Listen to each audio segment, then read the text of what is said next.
한 사람의 성도가 예수 믿고 믿음이 자라 세례를 받는 것은 큰 복입니다.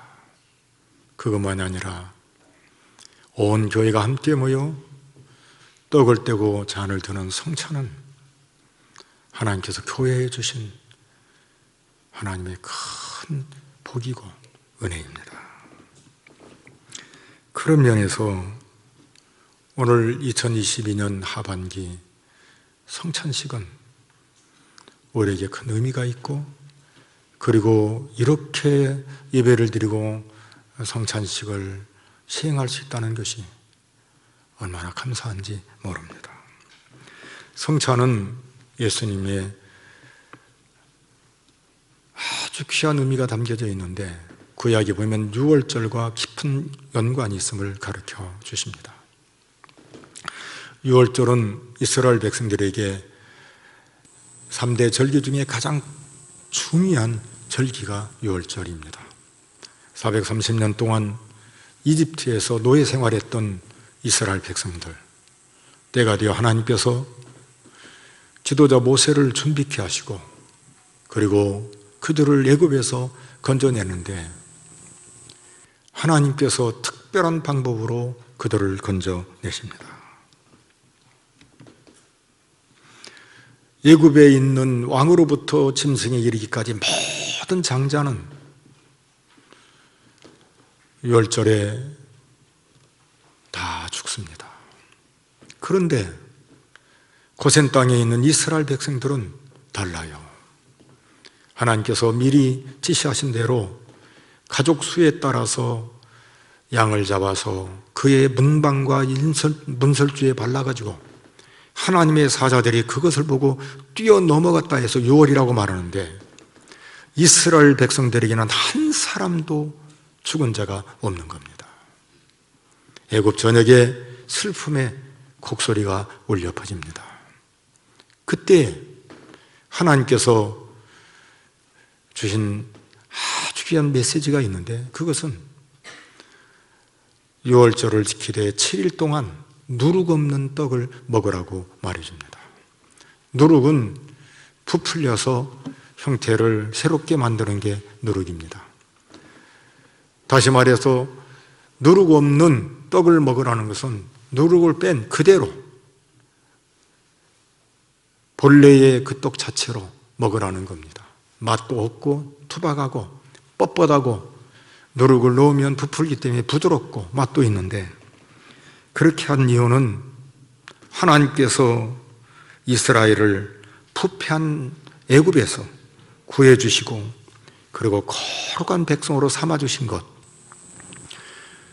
영적 순결을 더럽히거나 변질시키거나 그리고 모든 죄악에 철저히 제거해서 깨끗하게 살라고 하는 그런 증표로 무교절을 지켜라, 그렇게 말해 주신 겁니다. 그런데 중요한 것은 유월절 때에 이 희생된 양, 문설주와 인방이 발라서 죽음을 면하게 된 이것은 장차 실제, 그 실제가 오는 날이 오는데 그 죽음을 이미 예피하고 연상시키고 있는 것입니다. 그분이 누구냐면 바로 우리 주님 예수 그리스도이십니다. 주님께서 십자가에 못 박혀 죽으시고 3일 만에 부활하심으로 우리의 모든 죄, 죽음의 형벌을 대신 당하시고 우리의 죄를 짊어지시고 죽으신 예수 그리스도, 세상 죄를 지고 가는 하나님의 어린 양으로 예표하고 있음을 가르쳐 주십니다. 주님 죽으심으로 우리를 새롭게 하신 하나님, 이제는 새 생명으로 깨끗하게 거룩하게 살 것을 우리에게 말씀해 주십니다. 놀라운 일은 이렇게 유월절을, 큰 명절을 지키는 가운데 있는데 종교 지도자들은 유월절의 실체인 어린 양이신 예수님을 죽이려고 모호하고 그들이 모였다는 사실입니다. 여러분, 그들은 다른 사람이 아니라 대제사장들이고 서기관들입니다. 저는 토요일날 새벽에 아주 짧게 제가 설교했어요. 새벽 설교를 전날 준비하면서 그날 설교하는 시간까지 두려워 떨었습니다. 요한복음 15장은 포도나무의 비유입니다. 나는 포도나무요 너희는 가지니 내게 붙어 있으면 열매를 많이 맺으리라고 말해줍니다. 그런데 거기 보면 이렇게 말해줍니다. 나는 포도나무요 내 아버지는 농부라고 말하면서 열매를 맺지 아니하는 나무는 아버지께서 제거한다고 말합니다. 열매 없는 나무는 아버지께서 제거한다. 가룟 유다가 제거됩니다. 붙어 있는데 열매가 없어요. 가지인데 가지가 아니에요. 오랫동안 봤더니 가지인 줄 알았는데 아니에요. 열매가 없는 거죠. 열매 없는 가지들을 다 자른다. 이 말은 다른 말로 말하면 예수를 믿고 주님께 붙어 있는 자는 열매를 맺는다는 사실입니다. 처음에는 흐릿하고 보이지 않고 별 볼 일 없는 것 같은데 세월이 흐르면 흐를수록 예수 믿는 사람은 다르구나. 예수 믿는 사람에게는 뭔가 있구나 느껴지고 알게 되고, 그리고 시간이 흐르면서 이분이 이게 열매였구나 이게 느껴지고 알게 된다는 사실입니다. 세상 사람들은 자랑합니다. 돈 많이 버는 걸 자랑합니다. 공부 많이 한 걸 자랑합니다. 그리고 권력 있는 걸 자랑합니다. 그러나 주님에게 붙인 자들은 다릅니다. 예수 그리스도를 자랑합니다. 나에게 생명을 주시고 나에게 천국을 선물로 주신 그 주님, 그 주님이 너무 좋아서 그 주님으로 살아가는 하나님의 사람들, 동서남북 어디를 가든지 똑같아요. 미국 사람이든 중국 사람이든, 특별히 제가 중국 선교를 20년이 넘게 그야말로 한족, 그 본토배기 사람들을 만나서 복음을 전하고 성경을 가르칠 때에 그 중에는 감옥에 갔다 온 사람들이 많습니다. 그래도 그들의 입에서는 예수 그리스도가 나옵니다. 맞아요. 여러분, 주님만이 우리의 생명이십니다. 오늘 구약의 유월절, 신약의 성만찬 잘 보시면 뭔가 비슷한 것을 느끼게 될 겁니다. 구약의 유월절을 누가 마련하신 줄 아세요? 하나님입니다. 양을 잡아서 문설주와 임방에 팔으라고 말합니다. 그리고 누룩 떡을 준비해서 먹으라고 말합니다. 그들이 그렇게 행합니다. 그런데 성만찬도 누가 준비케 하신 줄 아세요? 예수님입니다. 마지막 유월절을 맞이해서 주님께서 두 제자를 선택합니다. 베드로와 요한입니다. 유월절 만찬을 준비하라고 말합니다. 그때 베드로와 요한이 묻습니다. 선생님, 어디서 준비하리까? 그때 예수님께서 이렇게 말씀해 주십니다. 너희가 성내에 들어가면 물동이를 지고 가는 자를 만날 거다. 그를 따라가 봐라. 그리고 가면 그 집 주인, 물동이는 하인이에요. 주인을 만날 텐데 주인에게 이렇게 말해라. 예수님이 제자들과 함께 만찬하려고 하는데 장소를 마련해 달라고 말하면 큰 타락을 허락해 줄 것이라고. 제자들이 갑니다. 아니나 다를까 성내에서 물동이를 지고 가는 사람을 만납니다. 주인에게 말하니까 주인이 데리고 와서 큰 타락을 소개하고 여기서 유월절을 지내라고 말합니다. 여러분, 주님께서 유월절을 마지막 만찬을 제자들과 함께 하시면서 뭐라고 말한 줄 아세요? 두 가지예요. 내가 고난 받기 전에 이게 하나입니다. 두 번째는 너희들과 함께 먹기를 원하고 원하였다. 고난 받기 전이란 말은 무슨 말입니까? 십자가를 말합니다. 내가 십자가를 지기 전 너희들과 함께 이 유월절을 먹고 또 먹기를 원했다고 말해줍니다. 여러분, 주님의 일생은 십자가를 향한 일생이었습니다. 쉽게 말하면 죽음을 향한 일생이었어요. 사람을 보십시오. 사람들은 달라요. 내일 죽는다 그러면 사람들이 어떻게 생각하죠? 다양하죠. 대부분이 내일 죽는데 오늘 먹고 마시자, 이게 모든 사람들의 보통 일반적인 생각입니다. 내일 죽는다는데 오늘 먹고 마시자. 조금 의식 있는 사람은 정리할 것, 내 인생을 정리할 것이고 내 주변을 정리할 것이고, 그리고 무엇보다도 나 자신을 정리할 겁니다. 그런데 주님은 그게 아니에요. 고난 당하기 전에 너희들과 함께 이 유월절을 먹기를 원하고 원했다. 무슨 말입니까? 죽음을 내게 가시는 주님, 이제 마지막 남은 중대한 이 사역을 완성하시려는 주님의 비장한 마음을 보게 됩니다. 한 번도 격기를 간 적이 없습니다. 한 번도 회피한 적도 없습니다. 주님은 십자가를 향해서 여전히 걸어가셨던 우리 주님이십니다. 그리고 이렇게 말씀하셔요. 이 마지막 유월절을 지키면서 내가 하나님 나라에서 이르기까지 다시 먹지 아니하리라. 참 짧은 구절인데도 불구하고 우리가 지금 생각을 많이 하게 합니다. 이 땅에서 떡을 먹고 잔을 마시는 게 무엇과 연결되는가? 하나님 나라와 연결된다는 사실이에요. 떡을 먹습니다. 잔을 듭니다. 아, 내가 하나님 나라의 사람이구나. 하나님 나라와 연결이 됩니다.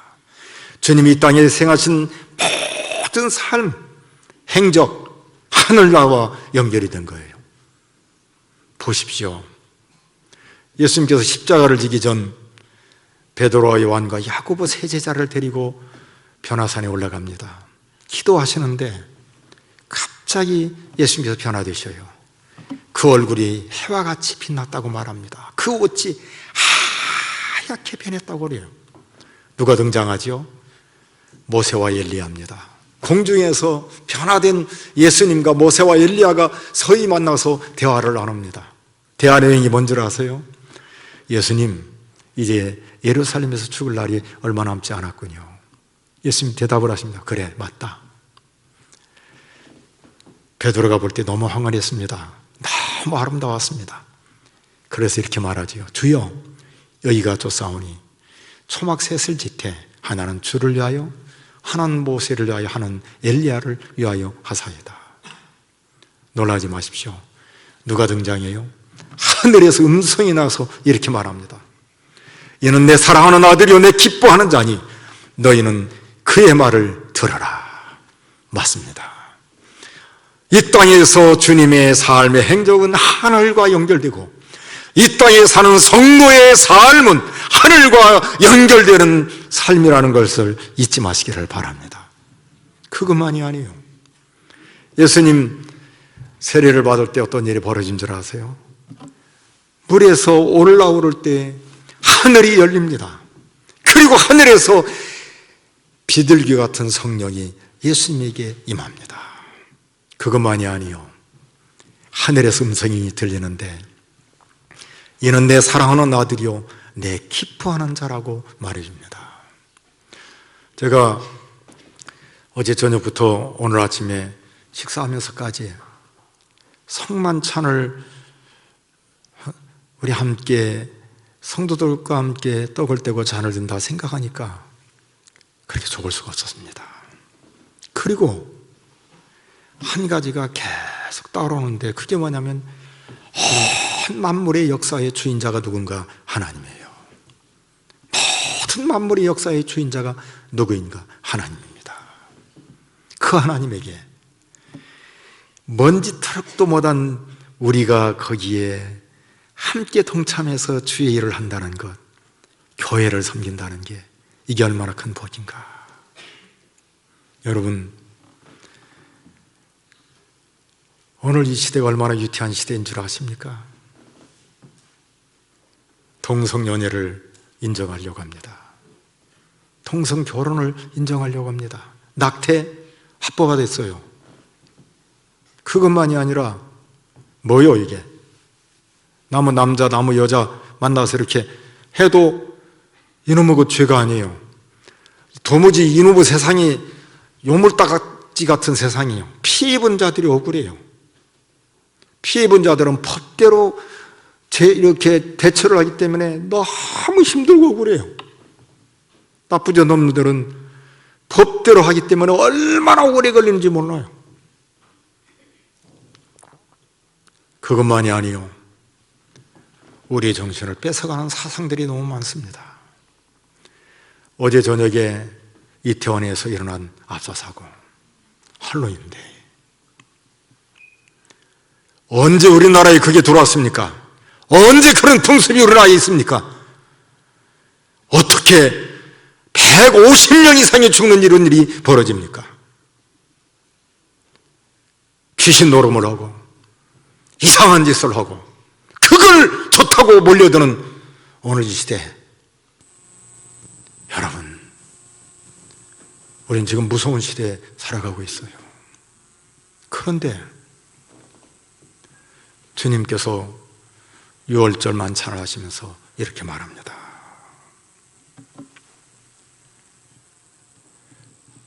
내가 하나님 나라에서 만찬을 먹을 때까지 다시는 먹지 않는다. 우리가 하나님 나라에 소속되고 영원히 살 하나님의 사람인 것을 말해줍니다. 죽고 끝나는 게 아니에요.